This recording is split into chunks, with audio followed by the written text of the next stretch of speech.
we know that also here again, stronger athletes can get more out of it. They tolerate it more. I mean, often also it's just like a good warm-up effect. So maybe if the intensity in the warm-up was not good enough, then with the potentiation, you definitely have this high Mm. intensity warm-up. But we use that quite a lot, especially close to competitions. So what I use sometimes, it's just like a monitoring in the warm-up where we have like fixed load, and we make some reps at this fixed load just to have a feedback about their readiness on the day Mm. of training. Then when we go into the session, we try to control a bit the weight we are using on that day, and then also the velocity drop. So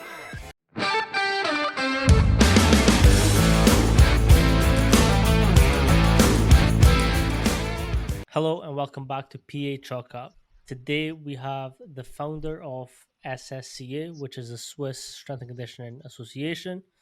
Jan, how we doing? hi, how you doing, man? So if you just tell us a little bit about yourself and what you do and how you got here. Yeah. So my name is Jan Seiler. I'm working at the Swiss Federal Institute of Sports as a strength training expert. And my background actually is in alpine skiing as an athlete and also coaching for a long time. But now I'm in charge for the resistance training quality up in Macklingen, so at this institute for the high elite athletes and also the potentially bests that are training or select to come up here and make their preparation, but also rehab. And we really try to support them through the processes, really providing like high end support in resistance training, and also a lot of support to the coaches if they have any questions around training strategies or optimizing their training. And yeah, and then as you said, yeah, I'm a board member of the Swiss Strength and Conditioning Association, where we try to provide evidence-based strength and conditioning information. We are continuing further education stuff, webinars, workshops, stuff like that. Yeah. How did you go from sort of a high end level athlete to then doing more of the strength and conditioning stuff?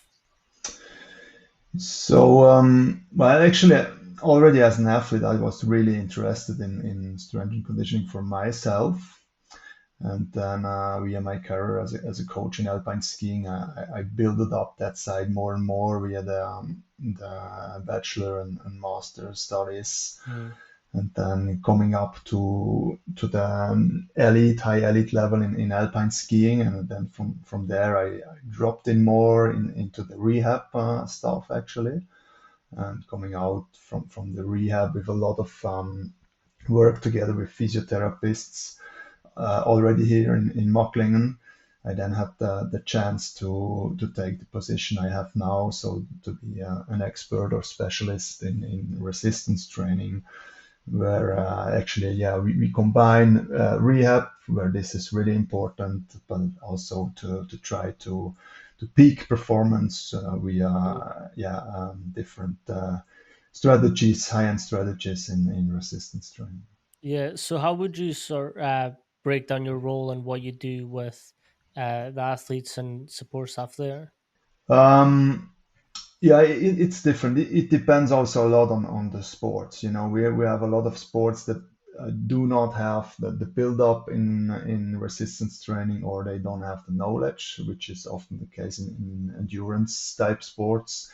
So they are really happy to have this support, but you also know that there you make a lot of basic work. So we introducing them to resistance training, um, learning them to work with the barbell and stuff like that. So really basic stuff.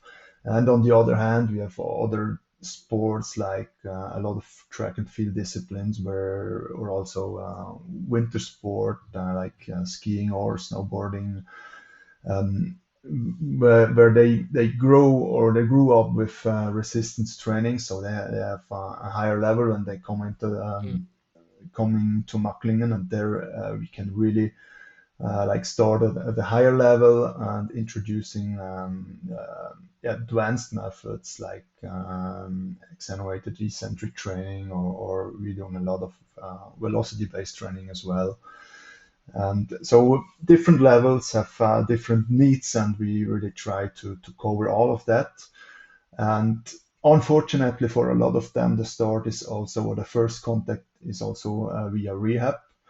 But I would say we can really support them a lot during the rehab, because we are Mhm. really close to research, physiotherapy, psychology, and all the diagnostics. So it's pretty close all here together. So we have a good like interprofessional setting to support these athletes. Yeah. What are some of the things that you do in terms of the rehabilitation side of your role? Yeah.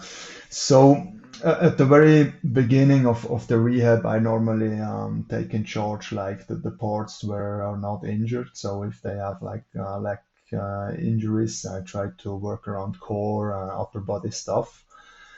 And then when the process is going further progressing, and then I come more and more in also for the injured part of the body. But the good thing is really that we are really close with the physiotherapists, and we can then really manage the load. So when I try to push a bit more, maybe the physiotherapist can adapt and also compensate a little bit. And as you know, it's always a thin line in elite sports. So it's good to have this backup, and it gives me a lot of confidence, and also to push a bit and be secured from the physiotherapist side. And so normally I can say that we are able to do really a good quality rehabs, and also with the diagnostics that we can do on a regular basis, which supports us a lot us in this process. Yeah, you're 100% right. It's a very fine Yes. line Yeah. between when it's the physio's turn or the S&C coach's turn, and Yeah.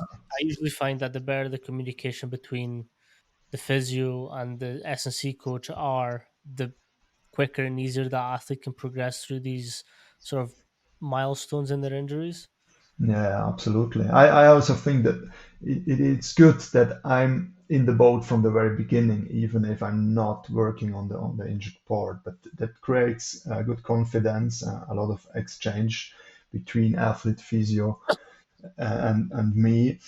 And this is helping a lot. And I think we are also able to respect the boundaries, and we exactly know what are the strength of the physiotherapist, and what are the qualities that I can bring in. And with this, knowing these boundaries, that helps, that we can really come up together. 100%. And like at the end of the day, we're there for the athletes. So the easier that communication and that handoff period is, it's quite useful to get that nailed so that your athletes don't essentially have to do extra to sort of keep going in their progress. Yeah, Um, absolutely. you kind of mentioned VBT. How do you implement that within your coaching and the roles that you partake in? Yeah. So normally I use that with athletes that I'm coaching a lot, or for a longer period. I have athletes, they come 4 times a week, or we have others I just see them like once in 2 months. So it's a bit different. But for the athletes that I see many times, I try to use that, but with different purposes. So what I use sometimes, it's just like a monitoring in the warm up, where we have like a fixed load, and we make some reps at this fixed load just to have a feedback about their readiness on the day Mhm. of training. Then when we go into the session, we try to control a bit the weight we are using on that day, and then also the velocity drop. So really trying to managing the fatigue accumulation, because especially in very in sports that are highly explosive, this is super important. We try to do very high intensity, but too much fatigue accumulation, it's hindering then the process to become more and more explosive. So I think this additional information from measuring bore velocity is really good to manage the general load, which we are missing when we are just yeah, talking about sets and reps and weights. It's not enough anymore. What sort of VBT device do you use? And Yeah, so normally we use GymAware, mm, so it's quite like the gold standard. We also did some validation from different tools that measure peak and mean velocities, and it's definitely the gold standard. But the anode sensor, so it was Vmax before, now it's anode. It's definitely a good one as well. It's but this one is mm, an accelerometer. But yeah, I mean it's important the quality of the tool you use, because if not, you cannot use the data at the yeah. end. How important for you is it to check your athlete's readiness before a session? It's important, especially to store the discussion. If you really see a drop, then really to ask what do you really feel, or what happened, or because sometimes the number can show something, but sometimes it's also like if you measure them in the session, it's maybe not the same response you thought it would be by monitoring before, but it's important to create a big baseline, Mhm. and only after that you are really able to take a decision. Is it fatigue or not? Because I mean, we can decide 5% or 10% drop, but it's arbitrary, so we do not really know. So I think it's important for every individual to grow up with the data and the discussion to really be sure afterwards. Okay, a drop of 5 or 10%, it's means really something for that athlete, maybe not for another one. And then also to have a strategy. What do I adapt? Do I just adapt the load? Do I just adapt the volume, or both? And yeah, I think you need some experiences to really manage that information.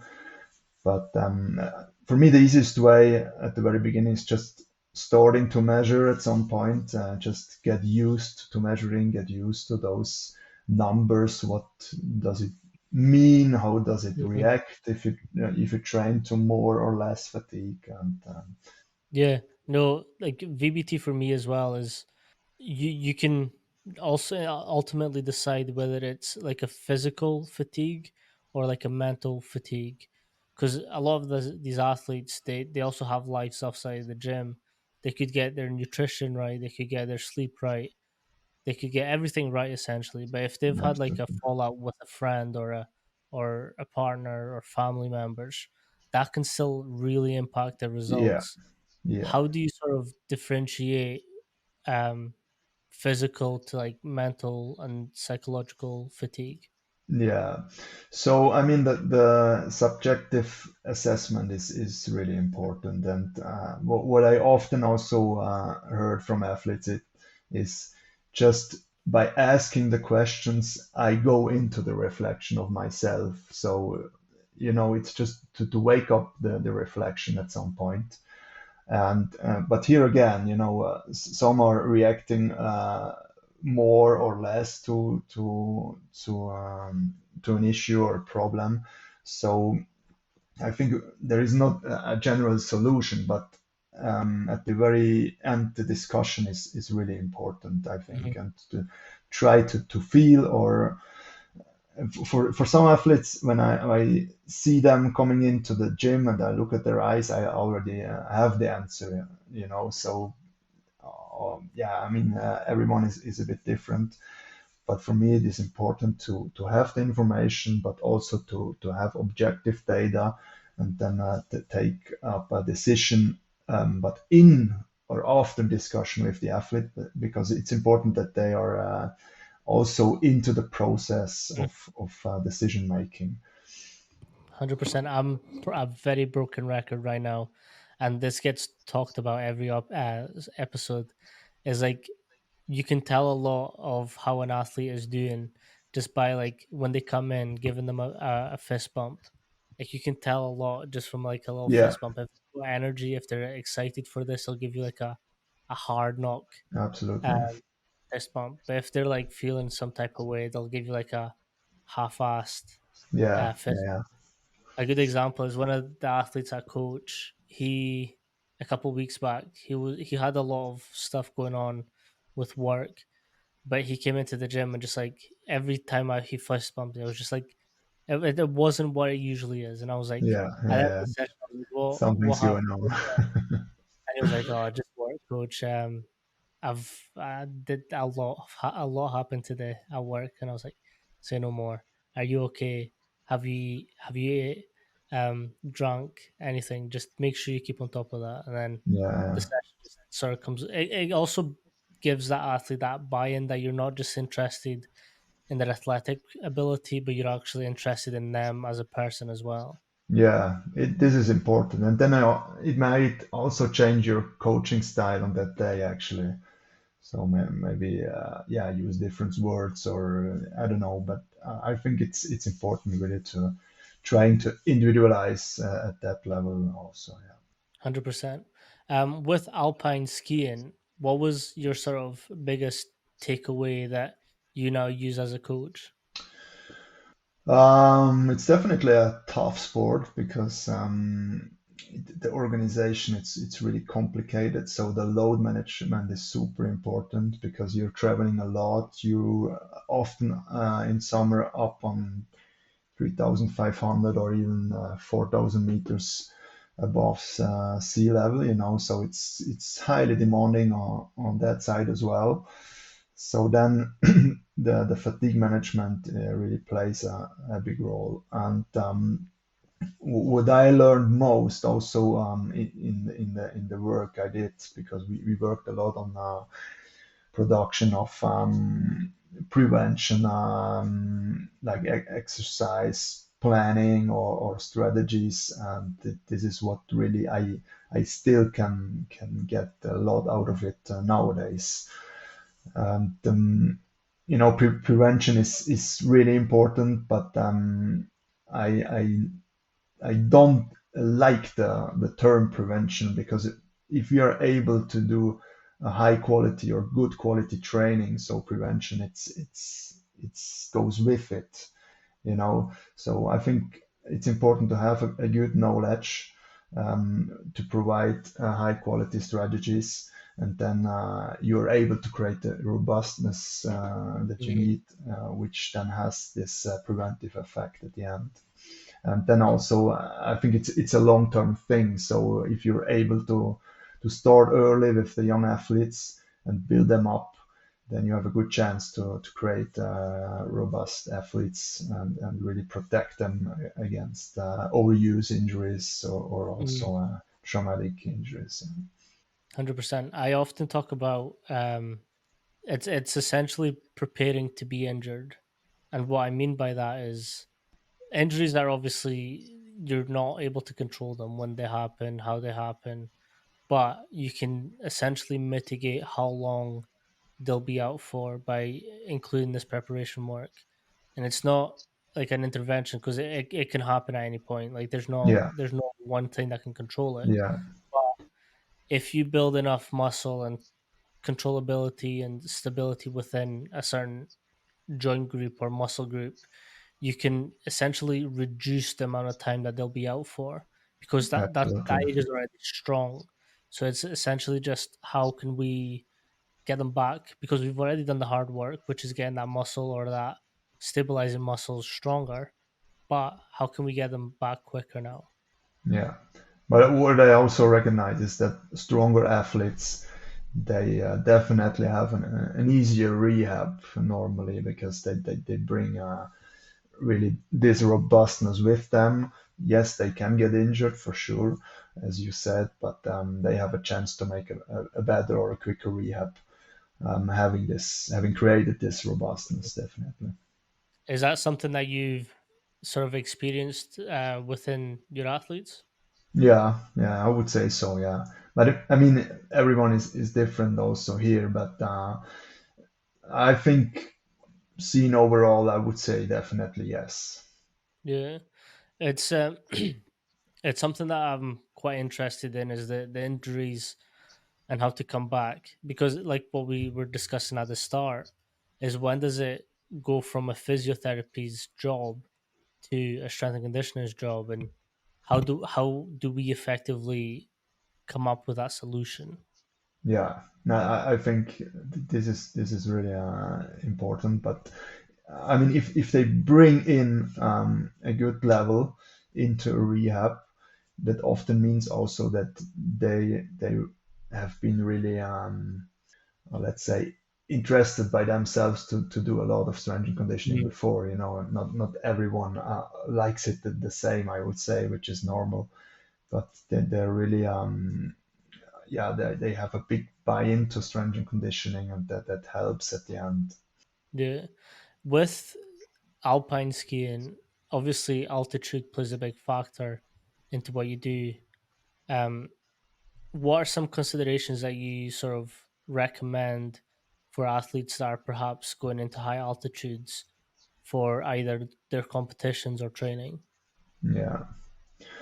So I think nutrition is a big thing. It's really an important thing for the recovery. But I mean for everyone. But this plays definitely a big role, especially when you or are at that altitude, training at that altitude. And I think generally you have to have good aerobic capacity, good basic endurance capacity to tolerate this high altitude. And yeah, even in alpine skiing, we're often talking about, yeah, what do you really need? Because you're skiing for like, yeah, 52 seconds to maybe 1 minute 30 or something in one run. But at the end, your exposure to these high altitudes or the density of competitions and whatever asks for a high aerobic capacity anyway. So I think this is important, that when you're at high altitude and when you do high intensity repetitions, that this recovery process is really good. So that means also that your buffering system has to work really good. And yeah, so you definitely need the strategies to train for aerobic Mm. capacities, but also having a good buffering system, because you do like short but pretty high intensity exercise up there. Yeah, what's your favorite protocol that you recommend for athletes in high altitude? Yeah, I mean it's not depending on just one protocol. It's Mm. overall, and here again, I mean, to create a very high level where you really good enough to tolerate the load. It's a long-term build-up. And what I recognized is definitely if young athletes come out from families that are doing a lot of different sports, but a lot of exposure to exercise and sports, they already have a good basis that helps a lot to work on more specific things earlier. And if you have athletes that come out maybe of families that don't have this lifestyle, but they can definitely end up in a sports, high sports discipline. Then sometimes it's tricky to have the time to build this base because they're already at the age where you try to or where you should do more specific stuff, but then it's more difficult. So I think the long-term build-up it's something that is really important. But I also know that for under 12 years old athletes or kids, it's not easy to have an influence on that. So this is what we cannot change or manage. So it's also really depending on your family background, definitely. 100%. I am a big firm believer that kids should be exposed to as many sports as possible from like a very early age, Yeah. and then when they get to like they're at 15, 16s, they can sort of narrow down their choice till they eventually get their sport. Yes. But I think early exposure to multiple sports sort of brings out these qualities in an athlete that can prepare them for any type of movement within that their specific sport. They're more efficient with their movement as well. Mhm. Is that something that you see a lot in your best athletes compared to some of the other athletes? Good question. To be honest, I often do not really know where they're coming from at a very early age. It's more like what we know those days that this is a big problem that often we start too late because we are afraid to bring them into some kind of exercise or stuff, or yeah, the circumstances don't allow to do that. And but I agree on your point that the earliest possible and really in a big variety of exercises or sport disciplines. This is definitely a really good basis for all that comes afterwards in terms of high sports performance. 100%. What's the sort of how did the SSCA sort of come up from what you are doing? Yeah. So now we are now 10 years. We will have a 10 years anniversary this year. And so some of my friends and myself, we're all finishing up our master's degree in high performance sport. And what we recognized then was that for a lot of these people coming out of these master degrees, they lack in coaching experience or also practical experience. And at the very beginning, we really tried to give them the opportunity to learn a lot practical stuff to be able to coach. And but from the very beginning, as we're all coming out with an academic background, we really wanted to push forward the evidence-based or evidence-informed approach to strength and conditioning, because the quality we can bring in via an evidence approach is definitely really important and becomes more and more important because yeah, research it's growing up in that area, and we know a lot of things now coming out from research. But then the next step is really how can we put research into practice, and we really try to help um, to create this connection by doing workshops, webinars, and yeah, but not just for the academics, for everyone actually. So all the activities are open to everyone. But to be a member, you need a master's degree in high performance sports. And so we really try to push this community, bring people together, but to create or build up a better level, coaching level, strength and conditioning level for everyone at the end. Yeah. Could you give us a little breakdown of how the course is run and the different modules and sort of exams or tests that there is within the Um, SS? Yeah, so we don't have kind of exams or stuff like that. It's really just like creating information, sharing information, and doing workshops. So normally we run like 2 or 3 webinars a year, which are free. We have 2 half-day workshops, practical workshops, where we do kind of weightlifting stuff or med ball training or yeah, things like that.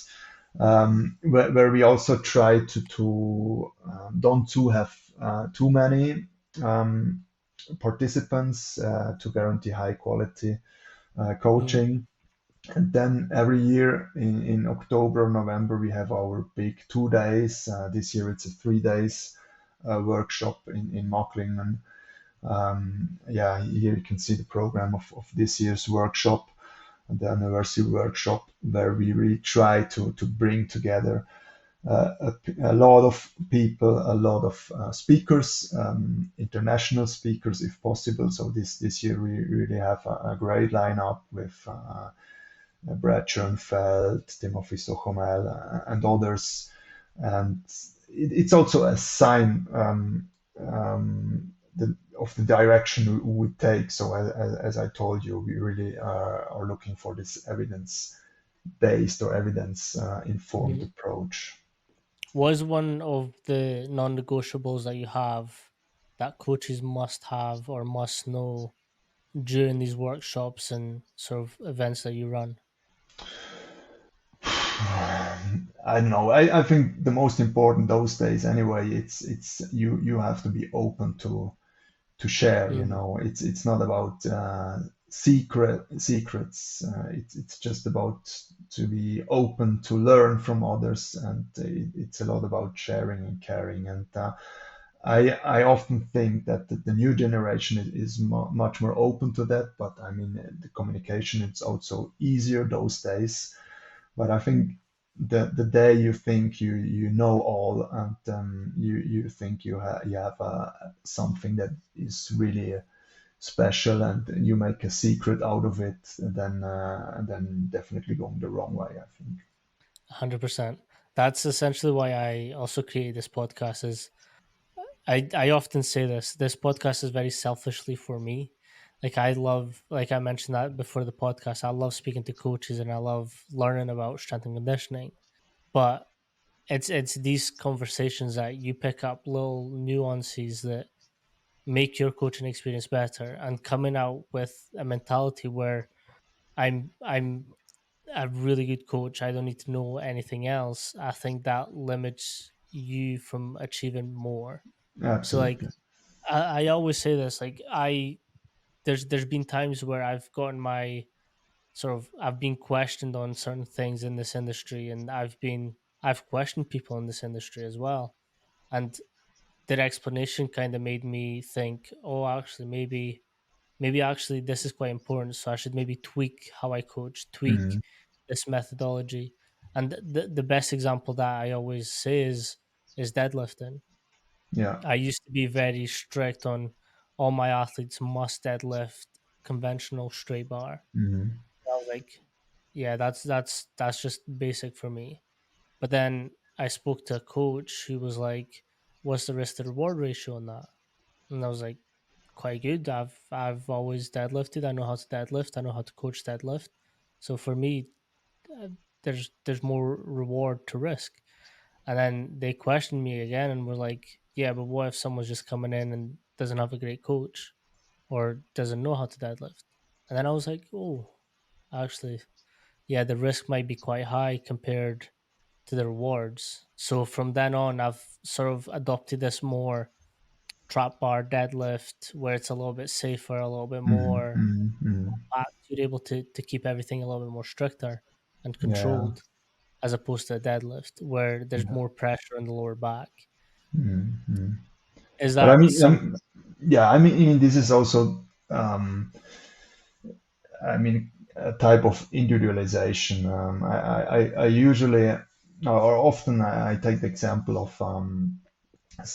cyclists, because we work quite a lot also in the endurance sports, and when I see training programs, everyone is squatting, everyone is deadlifting, but if you know cyclists, you know that the squatting and the deadlifting may never be at the intensity they it should be to really train the legs, because the trunk and the upper body is just not strong enough, Mhm. Yeah, so it's not just because everyone should squat or should deadlift or should clean a bar, if they're not able to do because they haven't been prepared to it, then we definitely have to look after different strategies. And then at the same point, why uh, for a cyclist the leg press is not the better option? For sure, I think it's the better option. You can really highly load the legs. Um, and anyway, they're sitting on their bike. I don't know if they really need to squat. I don't think so. It's also on that point that you have to be able to look at what is really needed, to also look mm, where they come from. Are they really able to use a certain exercise with the aim you have normally with that exercise? If it's not possible, you have to look after another solution, or you have to be honest with yourself. I need like 5 years of build up. Do I have that time? Often not. 100%. My favorite example of that is squat. It is exactly what you're saying, squatting, but in different sports. It's like squatting for a rugby player, full depth, brilliant because they're having to be in that position during their sport. But say we take basketball, yes, they're squatting if they do a 3 point or a three throw. But where is that squat coming from then? Is it coming from full depth? No, it's coming from core.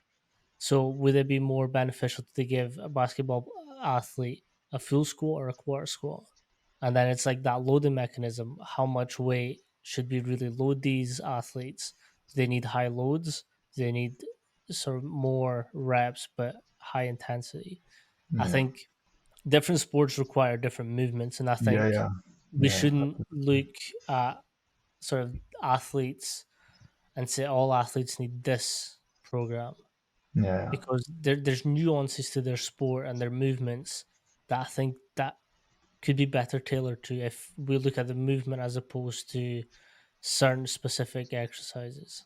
yeah, yeah. And I mean, talking about the basketball athletes, the tall athlete is it's not a special athlete. For squatting, this is really tough, and then yeah, sometimes you just need to accept that, and yeah, try to build up until the level that is possible. But if it is not going further, also to accept that, because yeah, they have like other leg length or stuff, so it's biomechanically just yeah, super difficult to do some exercises. Yeah. What's your favorite part about running these workshops and then going back and coaching? Yeah, I mean, it's for me often it's good that we see that people can learn and take out a lot of it, and it's also that maybe the philosophy we try to bring in to these workshops is if they go back coaching the next day, we have to guarantee that they can already yeah, use something out of that workshop. So it's not about complicated things, but just giving them tools that they can use the day after. And I mean, which is fun also is then with the discussions we have, and yeah, we learn every time, because anyone is coming with another background, or other philosophies or ideas into it. And as you said, it's about asking and reflecting, and so it's an ongoing learning process for everyone that is involved. And that is what I really like out of these workshops, especially if you stay in a quite small group setting where you can really have a lot of discussions and reflection. Hmm. What's the sort of hardest part about sort of sport in Switzerland and this adaptation of strength and conditioning? Um, well, I think at the end it's also here you have so many different philosophies, and to bring those people together and trying to or to convince them that we can learn every day from everyone, and we can grow up together if we Mm, share, and I think this is the biggest challenge. But what I also recognize this last couple of years, that is we are really or we can benefit from a pretty small country. We really have the chance to bring people together, especially up here in Macklingen, where we also run the Swiss coaches education. And as we are a small country, yeah, we were able to bring those people together and really to share the philosophies we are mm, creating. So compared maybe, I talk a lot also with German coaches, and it's completely different thing in a country with a lot of people and a bigger area to bring these people together and to create philosophies, which are then learned or also taught everywhere. yeah, I think that's one of the most surprising things about sort of Europe compared to the US, where they've got the NSCA, but Europe, because we're so many different countries, we there's often not there's not that one body that sort of encompasses every country. And from sort of speaking to you and speaking to Daniela, speaking to Francisco, speaking to other different coaches from around Europe and people who have like these accredited associations, is how much there's like social, economic, or social event for that country like feeds into this program.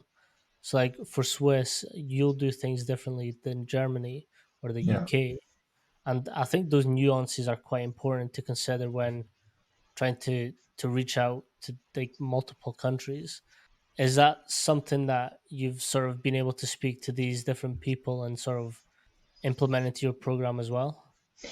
Well, I mean, often it's also political thing, and I mean, then the discussion is quite tricky. But also here, I always try to tell them, yeah, maybe use the evidence, because the evidence is international. Yeah, so if you take it that way, we may have a chance to come to a similar level or similar knowledge, because those days, I mean, science is really open. Science, you can find the science if you're looking for, and Mm, this gives like security, confidence. Yeah, because we know these people are speaking to a lot of people around the world, and they're accepted with their research around the world in certain topics. And I think this is a good strategy. So I mean, you talked about the NSCA, and now we have the NSCA Germany or global chapter that are trying to push that a bit in Europe, and we also try to support them, or they support us. And I think this is a good first step. Yeah, maybe to take away, which is a bit broader over the countries, but which creates a kind of quite similar philosophy at the end. yeah. With in regards to sort of implementation of programs and how you coach your athletes, what's some other sort of equipment or sort of protocols that you need to have in those programs? I know it Yeah, depends individually, athletes and all that stuff, but like what's some of the stuff that you use to help you build like these programs? yeah. So what we often try to push, and push more and more also in rehab, is the eccentric training, and we have a lot of different tools we are using. So the flywheels, also the Exerfly, so the motorized one, we use the 1080 Quantum. Um, so these are definitely great tools, and I think the eccentric training or eccentric stimulus is still something that yeah has to be pushed more and more because yeah, it's an overload. It's often a new stimulus. It's something that we don't have on a daily basis. So this is where we can also push boundaries. But also here, you need a good build up. You need a good knowledge how to manage those intensities. And but this is something I think, yeah, a lot of people are just afraid by hearing eccentric or overload, and we're too often maybe thinking about 300 kilo barbell on the back. And I mean, it's not only about that. So flywheel offers definitely a lot of possibilities. Also by using a leg press where you slow down with one leg and you push back with two legs. It's a great way to create safe eccentric overload stimulus. And but definitely with the 1080 quantum, then we can push the boundaries quite far because this is really yeah, a crazy machine. Yeah, Let's say I've so. never actually used the 1080 before, but from what I've seen, it is a really good way to increase that load through different sort of fast acting movements. Yeah, slow and fast, isokinetic stuff, which is also a pretty good stimulus. And we also trying to use those more functional isokinetics, which you can do with the 1080 motion in rehab. So this gives us already at the early rehab good information that we can use afterwards in strength and conditioning. Yeah, like I think so. I like to work with eccentrics quite a lot. I'm I'm a big fan of the triphasic sort of program building philosophy Yes. where you're sort of using these isometrics, eccentrics, and concentrics Yeah. all equally to sort of balance out sort of different muscles and ability to move properly. And I'm a firm believer that by doing these different types of holds or eccentric movements, concentric movements, there's a lot of stimuli that goes towards your sort of stabilizing muscles. Now, people like to show off the big muscles, the big guns, the stuff, but it's actually within these stabilizing muscles that injuries are not prevented but mitigated, where you Yeah. can reduce that impact of injuries. Like having been through sport at a high level and being injured and then having to quit that sport, that's something that I've sort of really honed in on is like how can we mitigate as much as we can an injury from happening, but like what we mentioned at the start, how can we bring them back quicker? Because then the longer that they're out of their sport, the more psychologically damaging it is for them. So for me, I'm a big fan of using these different types of movements to sort of build up that resilience. Absolutely, yeah. Yeah. Well, definitely isometrics also we use them quite a lot also for post-activation potentiation. It's a great way to do it. It's a great way to manage fatigue as well, fatigue accumulation. Um, Definitely interesting. Yeah. What's your thoughts on PAP? I think it works, but it depends. So we know that also here again, stronger athletes can get more out of it. They tolerate it more. And I mean, often also it's just like a good warm up effect. So maybe if the intensity in the warm up was not good enough, then with the potentiation, you definitely have this high Mm. intensity warm up. So, but we use that quite a lot, especially close to competitions, and I also see that also mentally for the guys, this is really a good thing to do, especially also if you're using isometrics because they really feel that they can push against something that doesn't move, so create this very very high intensity, which is way more than a dynamic one around at the end. Yeah, I'm. I've heard both sides of the arguments between pop, and I lean more towards it's a good thing for athletes, specifically to sort of get them prepped for not just physically but mentally as well. So like as Yeah, soon as you get into that zone, you're like, okay, let's switch on, let's do these movements, let's do this exercise to make sure that we're ready. And I can't remember which book it was in, but there's this theory that, well, it's not really a theory. There was a coach, an American football coach, who would not allow their athletes to strap their helmets on until after they were done talking. So it's this idea where as soon as they clip themselves in, that's yeah, it. Like they turn on. that is it. And I love Great. that because like you have to have these like switch ons. I Yeah, made a post about this not long ago, but it's that idea of what switches your athletes on and off. yeah, Like I often like ask my athletes, "What's your one key phrase?" And that key phrase is essentially like, if I say this in my head, that's me like in the zone. That's like me going full out now. So I ask my athletes so I can use it with them. So say mine says, "All right, let's go, let's go, let's go," and then that just like gets me in the zone where I'm like, I this is the only thing that's happening now. yeah. There's nothing else. So by asking my athletes what's your key phrase is essentially that switch on, is that strapping on. Mm.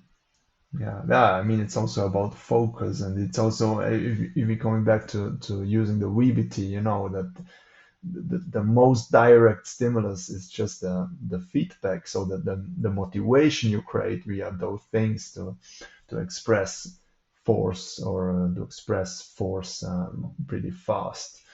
So I mean the mental thing or the mental aspects in coaching, it's really important that can change a lot at the end. Yeah. 100%. Like yeah, it's just so like, and I always say this is like coaching is essentially a human skill. To be an effective coach, you need to be a human first, but then you also need to realize that you're not just there for you. You're there to sort of build this athlete as well. Yeah.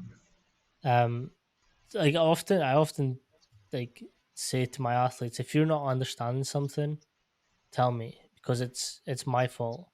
I've not explained it right, and it's the idea where not everyone learns one way. There's multiple ways Mhm. of learning.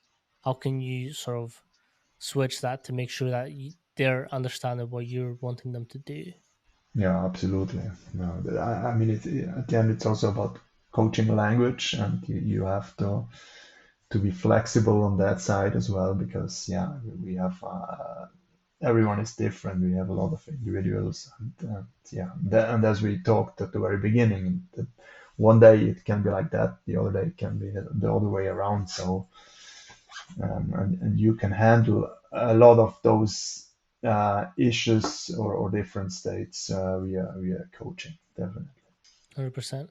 What would be one piece of advice that you'd give like S&C coaches and injury prevention and physiotherapists coming into this industry? Yeah. So as I mentioned a lot now, it's definitely sharing, caring, be open-minded, and reflective on yourself a lot. And but on the other hand, also um, accept to make mistakes, because if you don't accept to make mistakes, so it's difficult to learn. You know, it's a lot about yeah, trying out, and we know that not every philosophy or method we're using will work for everyone anyway. So yeah, and if you accept that, then you have a chance to learn, and this is the most important one. And if you're not able to accept mistakes, then I'm sure you will not push the boundaries as you should. So this is really important. 100%. What's one mistake that you made and what did you learn from it? There have been a lot. um, yeah, but I think what I mentioned right now, it's also what I learned from my mentors, that they yeah, they told us you have to accept that there will be mistakes, but it's at the end it's a good thing.